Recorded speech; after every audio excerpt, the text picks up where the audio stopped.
Ladies and gentlemen, welcome back to another episode of Spotlight with Shadow. I am your host, Shadow. Today, my guest is Northland wrestler Jimmy Spite. How's it going, buddy? Yo, how's it going, man? Thanks so much for having me. Hey, it's a pleasure to have you. How was your day been? How's your week been?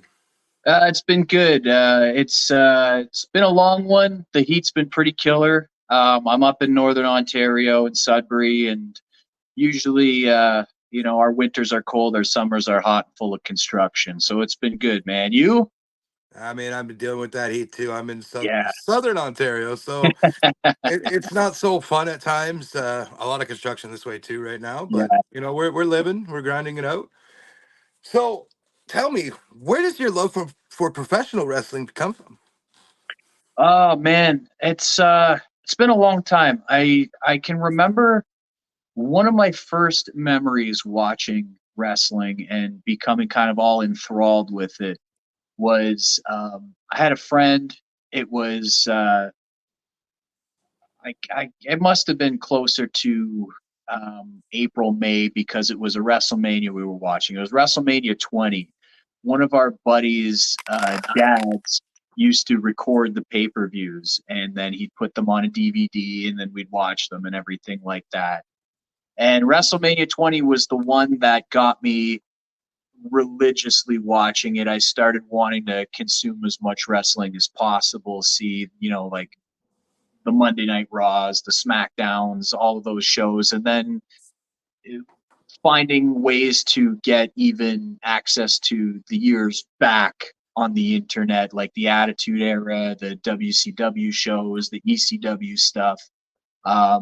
It's been a while, but I was probably around I'm gonna say 11 or 12 when I started watching, and the big moment for me was the video package and the build up to the Undertaker and Kane match, and then the big Undertaker entrance with all the grandiose spookiness and all the druids coming out and everything like that, and the whole "is he actually going to be here" thing. That's what captivated me, and then the match itself.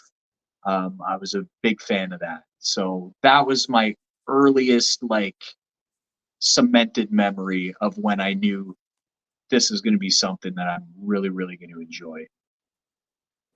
That's crazy. I've never heard anybody tell me that that was their match out of that mania.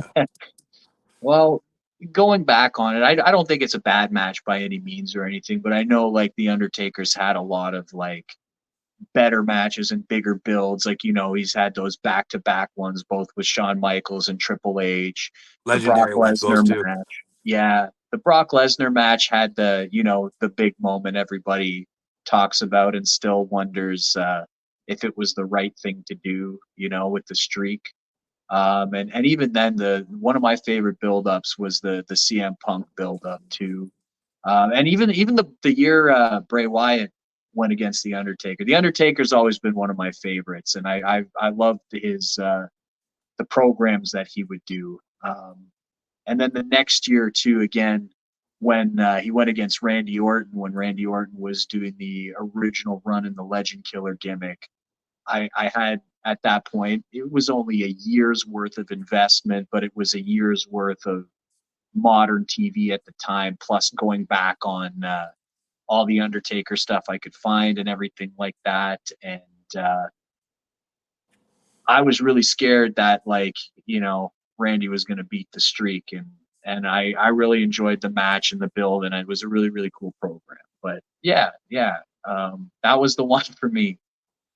So your love or fandom started at WrestleMania 20, if you will. I This WrestleMania is synonymous with a wrestler a lot of people don't like to talk about. Yeah, yeah.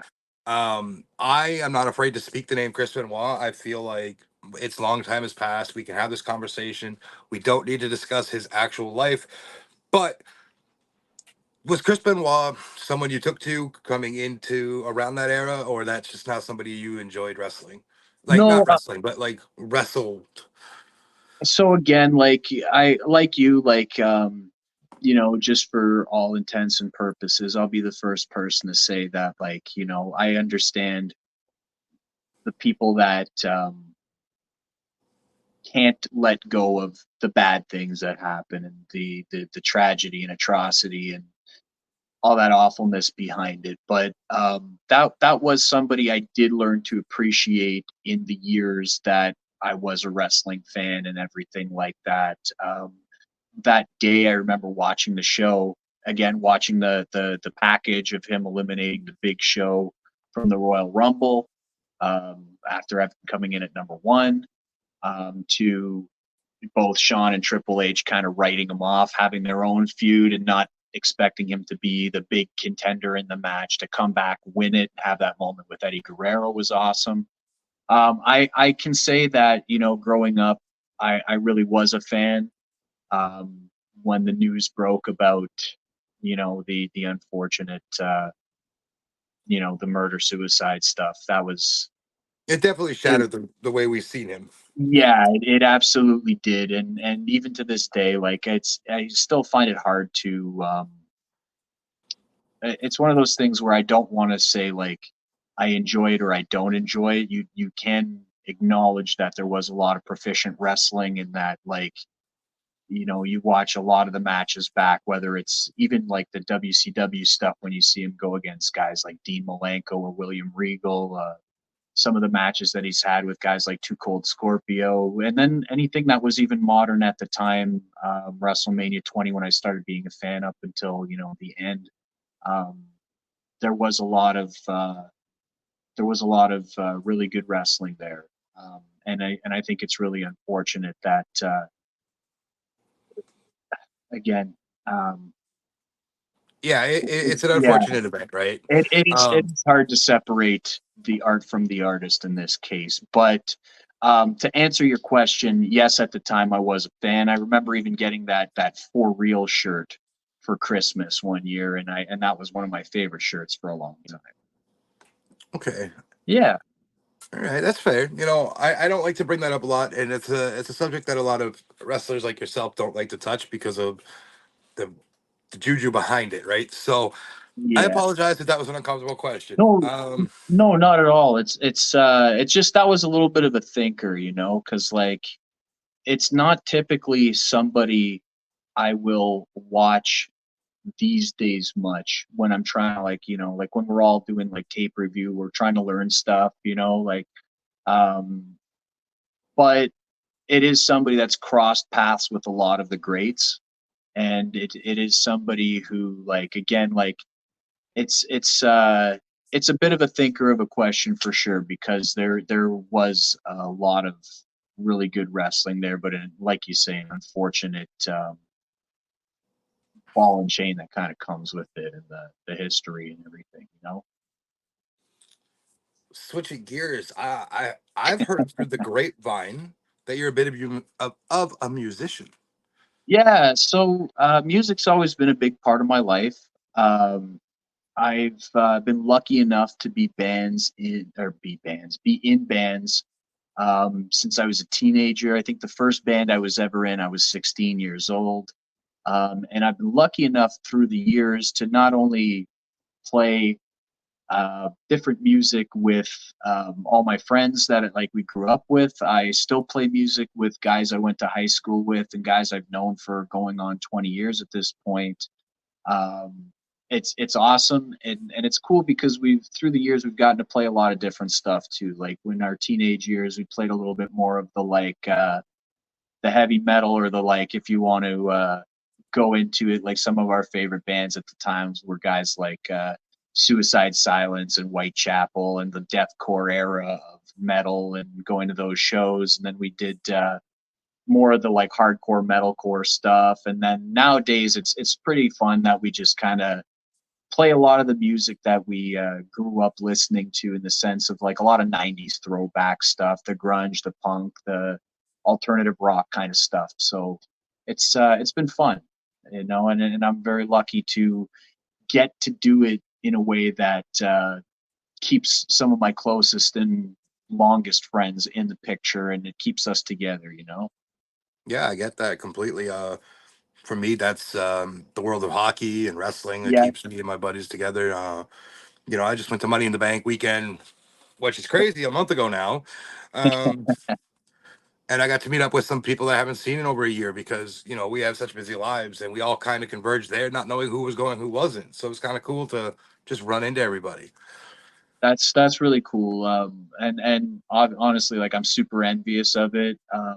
I watched the event with some of my friends, like in the just on pay-per-view, and it was a fun event. But I can imagine how fun it would have been to be there too, let alone with some of your closest friends and people that like must have been cool to catch up with after so long. Yeah, I went to the weekend with one of our networks people Okay. hosts. And we went to SmackDown, Money in the Bank, NXT. Money in the Bank, I was lucky enough to be um, upgraded to floor seats, so I was Oh, on the floor on the ramp area, and that was a cool experience. I'd never been down there. I'm always up in the stands, right? But it was a cool experience overall. Got to meet people like Jason Baker, which is the creator of the Fiend mask and a horror that's mask really creator. sweet. I've had it was fun. Um, what draws your biggest inspiration when it comes to what your like style is and stuff like that when it comes to wrestling? Like are you talking wrestling style, Yeah, like who do you try like to move mimic? I know stuff? your own style, but who do you like to mimic a little bit in the ring? Yeah, no, absolutely. So like again, a lot of what I try to do, like I like a lot of the guys, like the blonde and the hair thing too. I'll be the first person to say it. I get a lot of people that ask. I have a big fan for the guys that have done that kind of stuff, whether it's like obviously CM Punk's a big one. I'm a big Alex Shelley fan.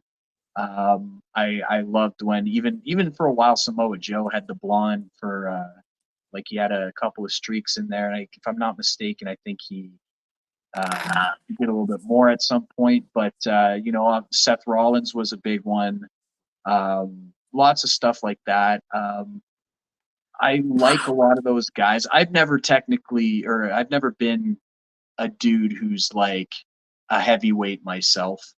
I've always loved watching the powerhouse stuff, but a lot more of what I can do is on the speed front. And coming from the whole, going to punk shows and hardcore shows and metal shows through the years, I tried to follow the guys that have like moves, because what I like to do is like a lot of my stuff is like if I was doing stage dive or mosh pit moves and stuff like that, I try to use my body as a weapon. So lots of guys who do the aerial stuff is awesome. But yeah, like I would definitely put guys like like especially CM Punk and somebody like Alex Shelley up there at the top. All-time favorites, though, I'm a big Chris Jericho fan. Again, The Undertaker. I like a lot of the stuff that they can do. I try to pick the stuff that like The Undertaker and striking stuff. I think is awesome. Jericho's always had a lot of really awesome moves for a guy who might never have been the biggest guy in the ring at the time or whatever, but he's got a all around proficiency on doing some of the powerhouse stuff, the technical stuff, and even the high flying stuff. I go with that for people that I liked and to try to emulate. Back in the day too, when it was the you know even though it's the don't try this at home stuff that they tell you every week, every pay-per-view, every DVD you buy. Well, me and my buddies, I had a trampoline growing up and we kind of tried it at home. So trampoline, Jeff Hardy was a big one too at the time, and then you know Well, I you get that whole do not do it at home stuff. Back when I was a teenager, I did the same stuff. We had a whole promotion, if you will, called BYBH, was a backyard boneheads, and I okay. was I was the idiot that decided, hey, I'm good to be thrown off garages into burning wood and all that fun stuff. Ooh, So I've yeah. taken bumps, just not professionally. Well, um, I can have an appreciation for that. I've never gone to the point of like done anything like that, but like I see where you're coming from. This is us just kind of trying to do the stuff we see on TV. Like you got you try to do things like the 450 splash on a trampoline, the swanton bomb.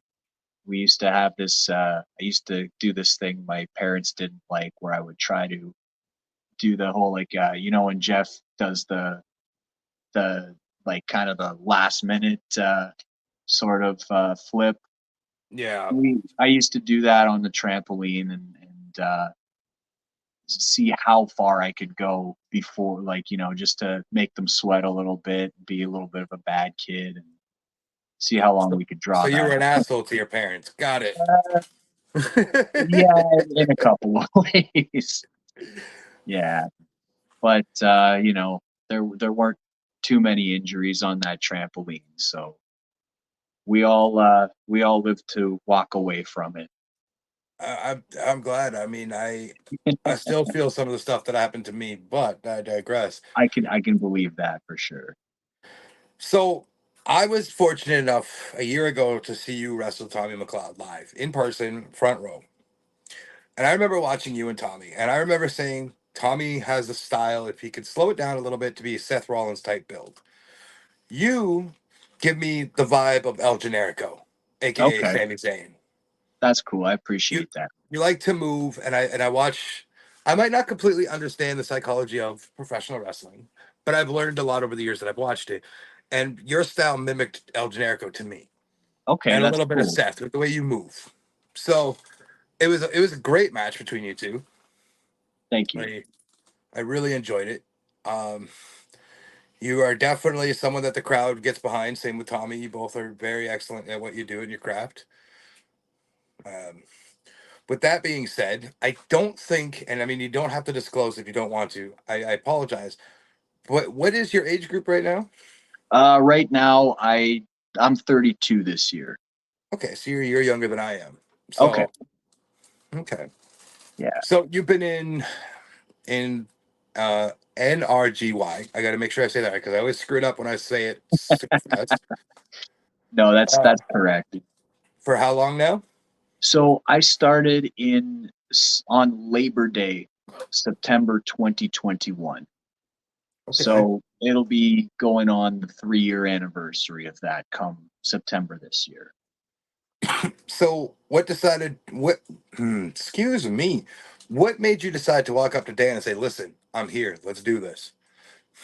Well, there's a lot that kind of there was a lot that kind of led up to it, and I'll give you the most concise version of things. So around June 2021, I had started seeing a sponsored ad for a pro wrestling crash course under Northland Wrestling, and I had always kind of talked about it with my friends or coworkers and things like that, just to have been able to say, like, oh man, like if ever I got a chance to do that, I would. It's one of the things I've always kind of wanted to try. Um, and I had this friend. We used to talk about it a lot when we were more like about 10 years ago, and we both kind of said like it would be really cool to get to wrestle at least one match before we turned 30. So I was 29 when I started. But yeah, so going back to it, the crash course happened. Um, I had no idea what to expect that day, other than just the fact that I thought it was going to be like doing like drills and stuff like that. Maybe learn how to take the bumps and everything. And a couple of people after I had seen the ad. Um, they're like, "Hey, man, like you always talk about this. Are you want to try this?" And I'm like, you know what? Like at the time it was between when we were having the COVID lockdowns and not lockdowns and things like that, and I was spending a lot of time not doing much, and things like venues hadn't opened up again to play shows with bands and stuff, or go to concerts or do any of the stuff I normally would have liked to do. So we did the crash course. It was a lot of fun that day. I met that was the day that I met a lot of the people that are that train there now. Some of the OGs for sure, namely Tommy. He's a dude that we've kept in touch since that day, and it was really cool. Um, and from there, I got an invite to help with the one of Dan's first shows back. It was called Tap House Takedown, and I just kind of do like volunteer staff. That was a day we got to learn how to put the wrestling ring together. I was mostly set up, tear down, and stand somewhere in the crowd, make sure everybody's obeying the COVID restrictions and things like that. But there, he invited me and some of the others that he had reached out to start up the training, which ended up following on that Labor Day Monday in 2021. And one of the big reasons that I took it was because it felt like it would be a really cool thing to do. And without getting too into some stuff, I was not really in a great place mentally at the time. And I had a lot of things that were kind of like, I was, let's just put it this way, I wasn't in a great place. And I felt like that would help give me purpose for it. And then there were days where I learned more about why everybody around me who also started training had their own reasons and their purpose and their goals. And it was very uplifting and inspiring to be around everybody. And that's kind of why one of the reasons why I ended up loving it so much and tried to really invest myself in it. And I got lucky enough that I did get to have that match before I turned 30. So it was a really cool experience. And as much as I kind of give you the timeline here, it still came out of an expectation for something that was just going to be more like a this is what it's like rather than this may lead to an opportunity kind of thing. And when the opportunity was there, I really felt like if I didn't take it, I'd probably regret it. I'm I, glad I, at the end of the day, all around. I'm glad you found that too, because like I said, I enjoyed your match and it was good, and I'll get to talk Thank to you you. today about that. Um, so I do want to touch on this, and again, you do not have to answer this question. Um, you said you weren't in a good place mentally, and that you've sat down with others and figured out what draws them. How did that make, like, you kind of alluded to it, but coming together with your fellow trainees, I'll call them, during this set time, and really finding what their inspiration is. How did that help you mentally come over that hurdle that you were dealing with at the time? Well, it was cool because like I'm not saying this in a way like I have a very, very good circle of people around me, even before the wrestling and everything But like not a that. vicious circle, though, right? Definitely not a vicious circle.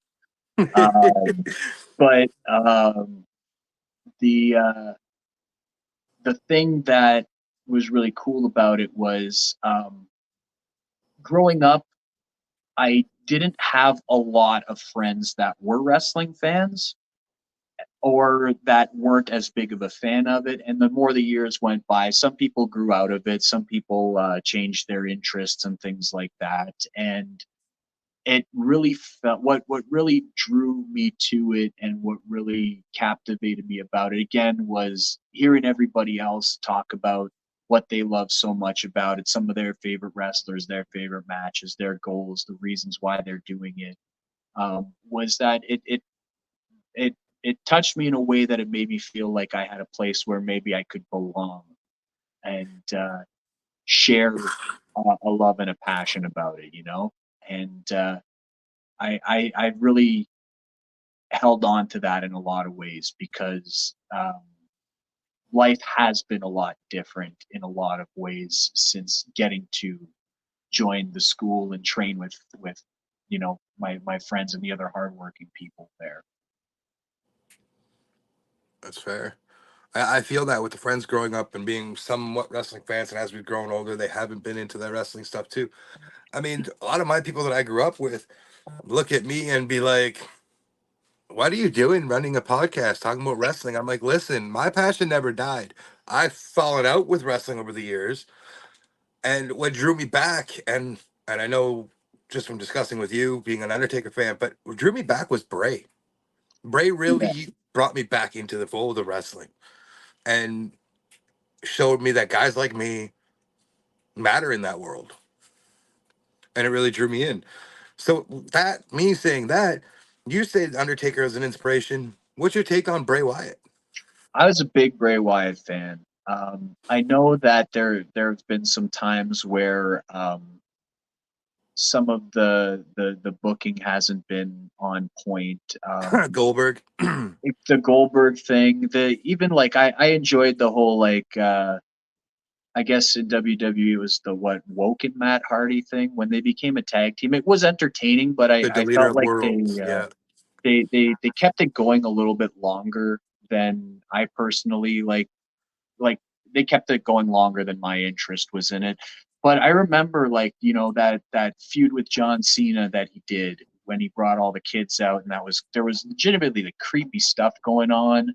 that was There cult was, leader Bray then. Yeah, yeah, even like because I started hearing a little bit about it again with the same friend mentioning earlier there with the bucket list item to wrestle before 30.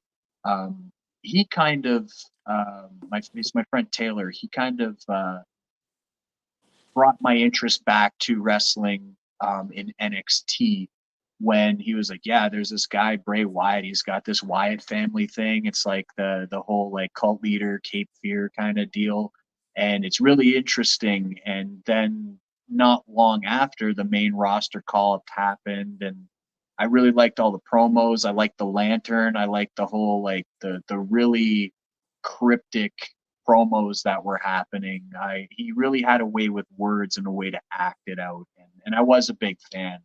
Um, and you know, it goes without saying that it's really unfortunate and tragic that it came to an end long before it should have. right. The world definitely lost a great man from everything I've understood, and definitely a very great wrestler and just all around sports entertainer. Like that man could carry. Absolutely. He was our, I mean, our generation still is Taker, but let me rephrase that. He was my kid's generation Undertaker. Yeah, I think that's a fair thing to say, and like I was always invested and I was always hoping that something really cool would happen. The Fiend thing was really cool, even up to the point where he had re-debuted and he had that match with LA Knight there. I didn't think it was that bad. It's just kind of like I know it kind of turned into like one of those like sponsorship kind of things, but I liked the way everything looked. I thought it was cool. I thought the details that went into like the paint that he was wearing and the black light was really cool. Like it was there was always I could always appreciate the thought and the creativity going into whatever they were um, whatever he was doing character wise or whatever they wanted him to do character wise and things like that. Are you still an avid follower of today's program, like what's happening right now? Um, I don't want to say yes or no. I don't watch it live as much as I do, but I try to keep if I can't catch it live, I try to do the recaps as much as possible. And I do still follow it, like reading results and things like that. But I'm The reason still caught up. the reason I'm asking is because I'm still on the topic of Bray. I wanted your opinion on the Wyatt Six. I think it's a really cool thing. I really am invested in seeing where it's going. I hope that it really breathes a lot of new life into some people who are very talented on the roster, or people who are returning to the roster. And I think it's going to be. I have my hopes that it'll be a really refreshing take and rejuvenation to that because I've always been a fan of the dark gimmicks or the people that are more on the like the brooding side or like whether it's the whole like supernatural stuff like the Undertaker, the Kane characters, or like even like the Judgment Day, you could argue that they have their own darkness to them. Karrion Kross is group there. They've got a cool idea behind them for sure. But for a lot of people that I feel I don't want to say we're used wrong or underutilized or unappreciated or anything like that, but I thought it was awesome seeing the way like Dexter Loomis looks now. Um, He's scary. yeah, like it's legitimately It's like terrifying. creepy. And anyways, I'm excited for it though, I guess is the shortest way that I could put that. I really have high hopes for it, and I really want to see it do well because I know a lot of people they've been teasing that for a long, long time, Yeah. and now that it's finally here, and now that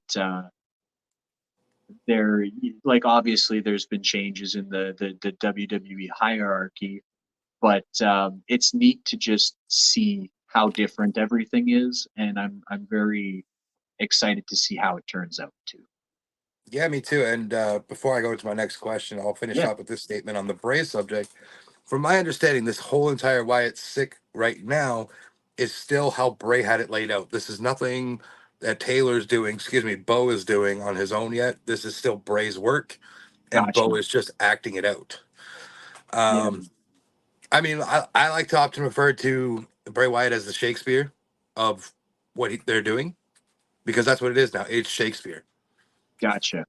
And I don't disagree with that either. I think it's really cool. I don't know per se, but I've always heard that he's always had his own hand in a matter of his own control over the character work and the ideas behind Bray Wyatt, the Fiend, the Wyatt Six, and everything. And I think it's really cool because, like you say, it is very well written, and I'm glad that it's getting to be performed, and I'm glad that it's getting to see the light of day. Me too. I'm glad we're getting that continuity that we all longed for after this passing last year. Absolutely. Um, that being said, Jimmy Spite, the creative wrestler that you be, where you're not a dark character per se. There can be a darkness, you know. The way that I look at it is I used to and still occasionally do, but I I I've got a couple of monikers that I've adapted, which are the Sulphur City Sinner is a big one, and that's not in a way to try to be edgy or sacrilegious.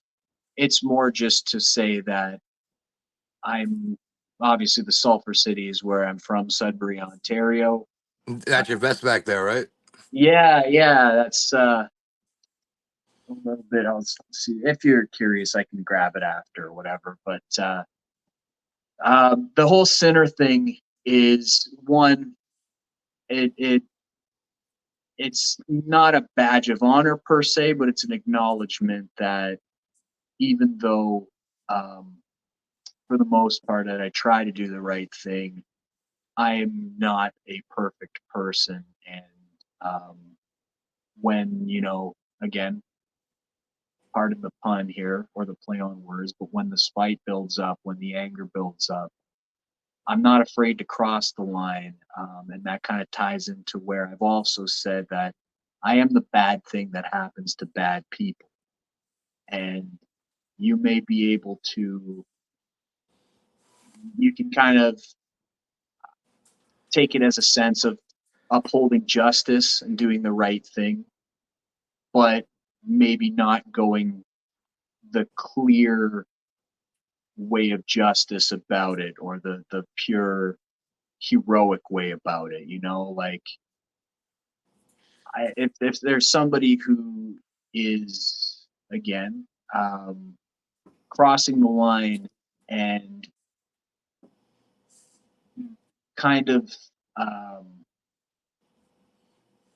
again, for lack of a better term, being bad people, from my perspective, then I'm not afraid to cross that line and fight back with fire.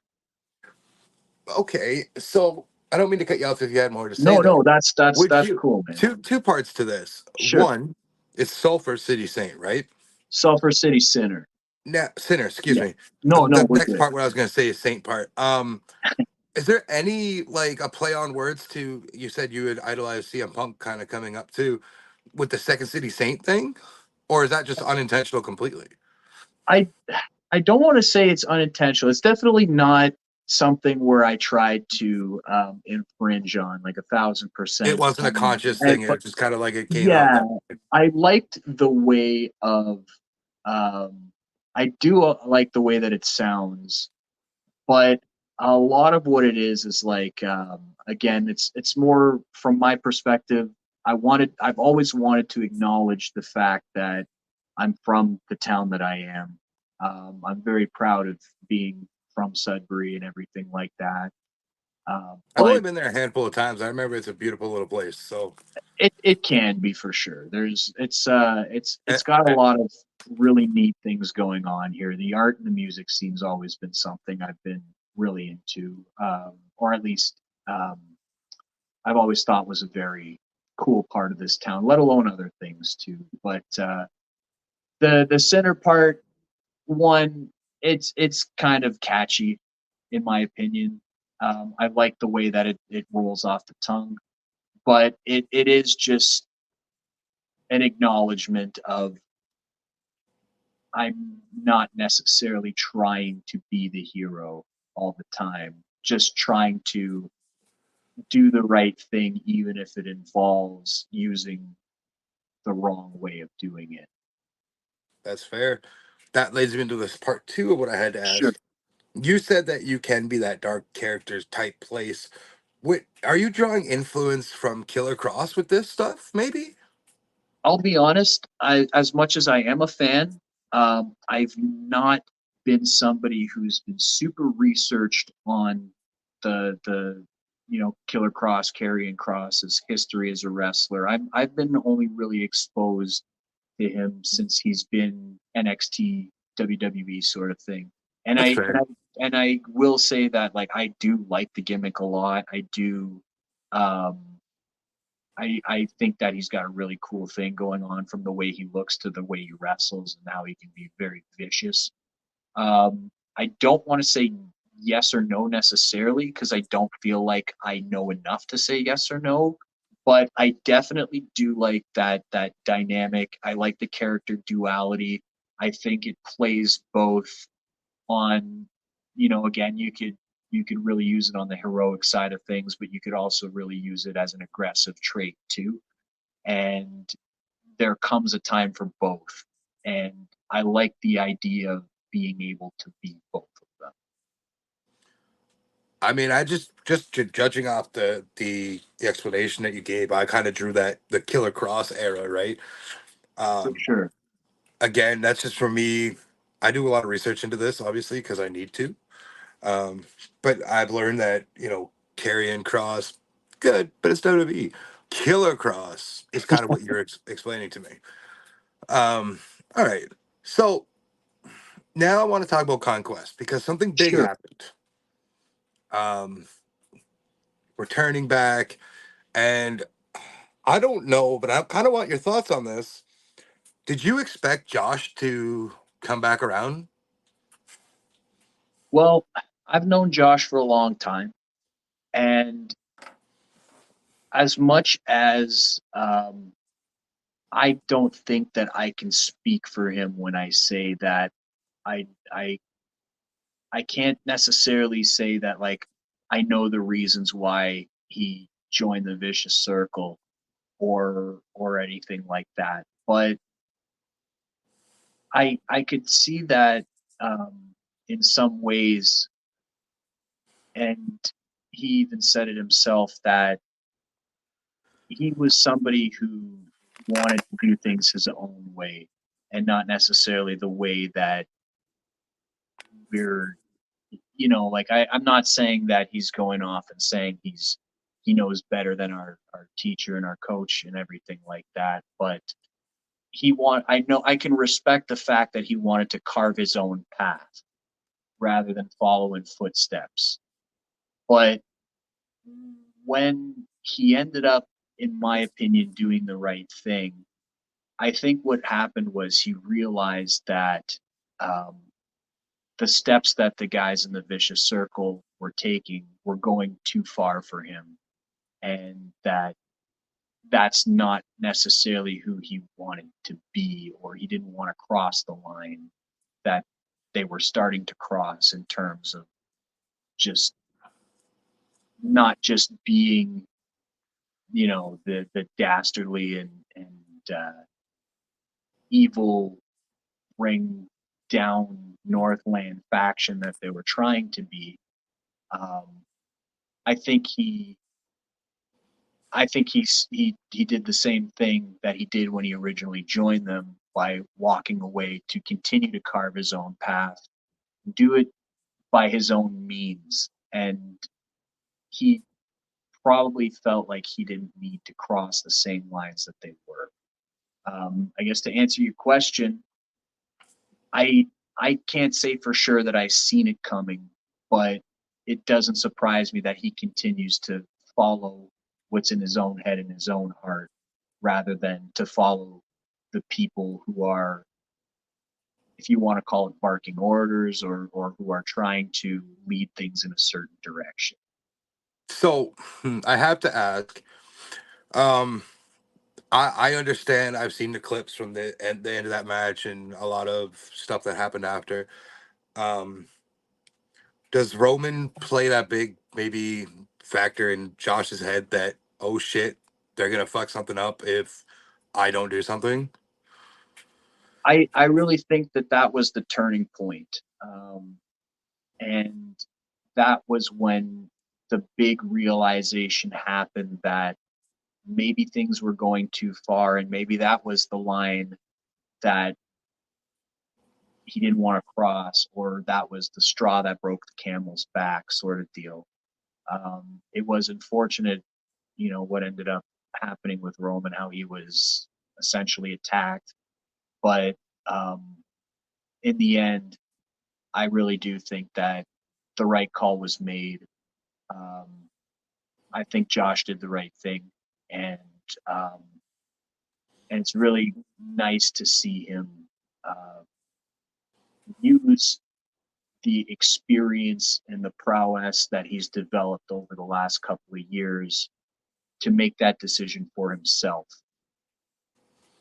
And I understand that you made the save on another aspect of this. How did that feel with the crowd as soon as you hit that ring? It, I've never felt a reaction that incredible to me personally. It was very nice to be back. It was very nice to the emotions were real um, when we had our moment all together in the Your ring. your shield moment, if you will. Yeah, yeah. No, I'll be the first person to say that. I was choked up. I had tears in my eyes, and it was a very nice moment for things to come back to the way that, in my opinion, they once were before any of this had happened. And I'm incredibly appreciative for the chance not only to have been involved in that, but to be able to make the return. Because again, it's hard not to acknowledge how big of a part of all of our lives this has been since we've been involved with it. And it even now I get kind of a little bit emotional thinking of it. And again, personally, like I wasn't sure, because this is how it goes, right? Whether you're part of something or not, the world moves around you, and you always kind of wonder if the world moves on and kind of, I don't want to say leaves you behind, but it invests itself in other things, whether it's friends you don't see for a long time, or people you fall out of touch with. But it was a big reminder of how special it is to be a part of, especially Northland Wrestling, but to be a part of the friendships that we have in that whole situation. And I've never experienced anything like that in my life before. I'm happy to have you back. Thank I you. enjoyed the Northland product, and I'm excited to see where this keeps going. Thank you. Um, I really appreciate that.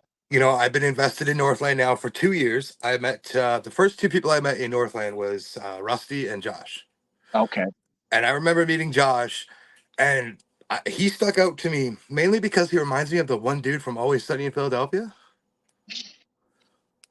Because just reminds me of him. Yeah. And Rusty, I mean, he's a big bear, man. You can't forget a guy like that. No, absolutely not. Respect to those two. Um, Absolutely. I did an interview with Josh recently, and we had talked about the journey to conquest. And he told me his origin story to why he turned and all that. And he alluded to the fact that Dan gave you the torch as the company guy. How do you feel about that? Well, I uh, I don't I don't know because in retrospect, I think it could have been him just as much as it ended up being me.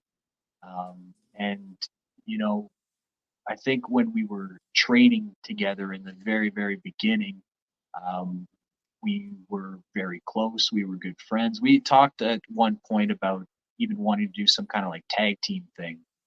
I And think he had said that, yeah. and don't get me wrong, um, I'm not saying I'm unappreciative for the fact of having been chosen to be that guy and whether or not that's still, in everybody's minds. But I will say that with Josh kind of coming back to the school and coming back to Dan and Northland's side of things rather than the vicious circle, um, maybe he learned some things both in and out of the ring that he wouldn't have been able to learn if he never stepped away. And as much as it might not have been everybody's favorite decision, and I mean, like, I've been fighting the guy for 2 years before this, um, but um, as far as your question goes, I felt like it could have or it should have been him equally as much as it ended up being me. I feel like I wouldn't put money on this, but I feel like it could have been a coin flip decision, you know, and Hey, maybe I just happen to be the guy to win the coin flip. I had to ask the question because it was alluded to previously on this show. So I needed to ask the man himself, right? Yeah, absolutely. So that's going to conclude that part. I got some random questions I'm going to throw at you now to round out the show here. I plan to do a part two Absolutely. with you in the future because this has been intense and a Thank good you. intense, not a bad intense, a good intense. And I know there's a lot coming up for you. So I look forward to hearing some more. And I plan to come up to Northland in the next 3 weeks to watch you perform, which is going to be amazing. That would be a good So match. that being said, you wake up tomorrow morning, you have an offer from Tony Khan for let's say 5 million, and you have an offer from Triple H, 5 million. Who are you picking? It's tough. I'm gonna start this question, if you don't mind, a little bit of a ramble. That's Um, fine. my opinion on the whole WWE versus AEW thing is I like what WWE's been doing a lot more than what AEW has been doing. I'm not one of the people that necessarily thinks AEW's bad, Oh, we but don't do that here either. We're not yeah, trying to yeah, stick in any no, for sense. I sure. I just I'm had to not. ask who's company. Yeah, no. But what I've liked about it is that AEW is the alternative, and being a fan of primarily the WWE product for most of my time as a fan, it's nice to see an alternative roster of other people who are just as capable of impressive feats and characters and gimmicks and things like that. Um, I feel like I would probably choose the WWE side if it were up to me, because I do like The whole go to NXT, develop, learn from the other people who are up and coming with the goal of eventually, hopefully making the main roster. Um, but there is a lot about the AEW side that I like too. Like I wouldn't hate to mix it up with the Ring of Honor side of things and be on those types of shows. I I'd love to learn as much as I can about everything I can, different match types and everything. And I am kind of a fan of back when it was a little bit more traditional, but even the ROH like pure championship style matches were something I thought were really cool. But the easy answer here, I think, for me would be WWE. Um, and one of the main reasons would just be because it would be like getting to meet, be with, and learn from a lot of the people that you grow up idolizing, especially a guy like Triple H. That's fair. That's more than fair.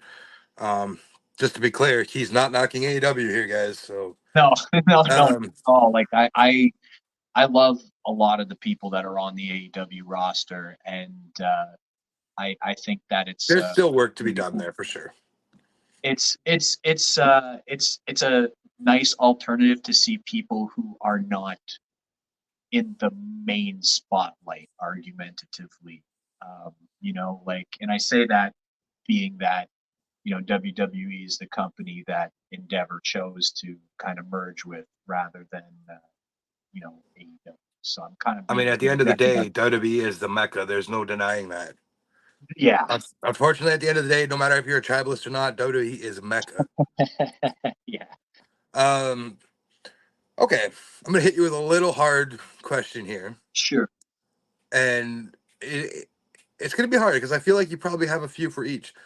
The one man that you want to face in WWE, and the one man you want to face in AEW. Who are you picking? Um, WWE. If I had to pick one, It could that be is really any tough. era. It doesn't matter. In their prime, any era. Any era in their prime. Well, I'd probably choose somebody on the modern side, um, because um, again, like I'm a lot more familiar with the modern side of things than like the more historical side of things. Right. Um, but if we were going to WWE, I would love to get a chance to wrestle a guy like AJ Styles. I've been again going back to that whole alternative roster. Um, I was a big WWE fan around when, just to pinpoint it, if you remember when John Cena went to Raw, had the feud with Chris Jericho that led to the Loser Leaves Raw match that led to both Eric Bischoff and Jericho leaving. That was around the time when I found out that TNA Wrestling was also a program I was able to watch, and that really captivated me. And that's where seeing guys like AJ Styles and stuff like that. So again, I've been a fan of AJ Styles almost as long as I've been a wrestling fan too. That would be my answer for the WWE side. On the AEW side, um, I know this might be a little bit more as a preference here, but like I think it would be really cool to get to go up with Malachi Black. That would Ooh, just be more of a because I'm a fan of him, I can and see that. uh, Yeah. and I have that sick curiosity on how taking a black mass kick might how that might feel, but it's probably how I don't think necessarily that I might not get the one up on him, but I think it could be a lot of fun to get Hey, to the story is face there, right? somebody who's primarily like got the powerhouse moves, the incredible striking, and I've just always been a fan of that whole the persona and the presentation of it, and you know I think it would be really cool. All right. I'll give you my quick take on who I'd like to Sure, see you face on 1-1 here. WWE, I want to see you face Sami Zayn that would be really cool too. Yes. because I think your styles would properly match. And AEW, I want to see you against an ROH man in Adam Cole. That would be also really cool. Not in a way where I don't want to say either's not crossed my mind. The Sami Zayn one I think would be really fun. Lots of respect there, lots of fans. I what I absolutely love about Sami Zayn is that in 99% of the matches he's in, I feel like he comes across as the underdog, and he's somebody who has some of the most heart when it comes to wrestling. Yeah. Adam Cole that's a dude that's got a lot of talent, phenomenal in ring, and I think that would definitely be a learning experience for sure. All right. Quickly, favorite match of all time, and why would you want to be in it? Favorite match of all time. Uh, that's a tricky one. Um, uh, and why would I want to be in it? Like if I could insert myself into it. Yep. You can Um, face anybody you want in that particular match or whatever. It's you and that person or you and all of them. It doesn't matter. But you and why you in that match. I'm gonna throw it in just because maybe it's a bit of a left field answer, but I think it would be really cool. I don't necessarily know if it would be in my favorite match of all time, but one match that I think would have been really cool to be in was when the Shield, when Roman Reigns had to step away for health reasons, and they had both Triple H and Kurt Angle step in as honorary members. I think it would be a really cool match to be able to be a part of in an honorary way. If I could have ever stepped in and wore the Shield gear, um, but as far as a favorite match goes, that's really tough. One of the matches that I watch the most often is it's the Eddie Guerrero versus Rey Mysterio. I believe 97 that was Havoc. yes, yes. That's a lot of people's go to, yeah. I think it would be really cool. I don't necessarily know if I would have the style to be complementary to that match, but even just to be able to say that you share the ring with both of them, that would be really cool. I mean, it's almost 30 years later and we're still talking about it. Yeah, So, absolutely. I mean, that match holds the test of time. It really does. Favorite belt? Favorite belt? I'm a big fan of and maybe this is an unpopular one, but the WWE Championship before it was the spinner belt, the one Oh, that Darby undisputed. Allin, Eddie Guerrero, and Kurt Angle held. I really like that one, um, and I think it's more the nostalgia purpose. Also, because again, that was when I was really invested in the Undertaker, and he had quite a few programs where he was chasing that one, but I really like the way that one looks too. Okay.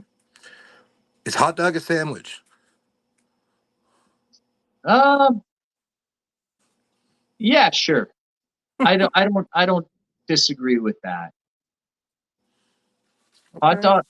I'll throw you this one back if that's cool. Hot dog is a sandwich if like a corn dog could be considered hot dog tempura.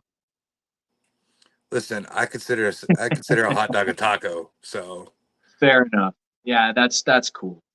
the match that I could see you being in, just for discussing here for the last hour with you, I could definitely see you. I'm gonna say in the mid 2000s, Taker and you in Hell in a Cell. That would be cool.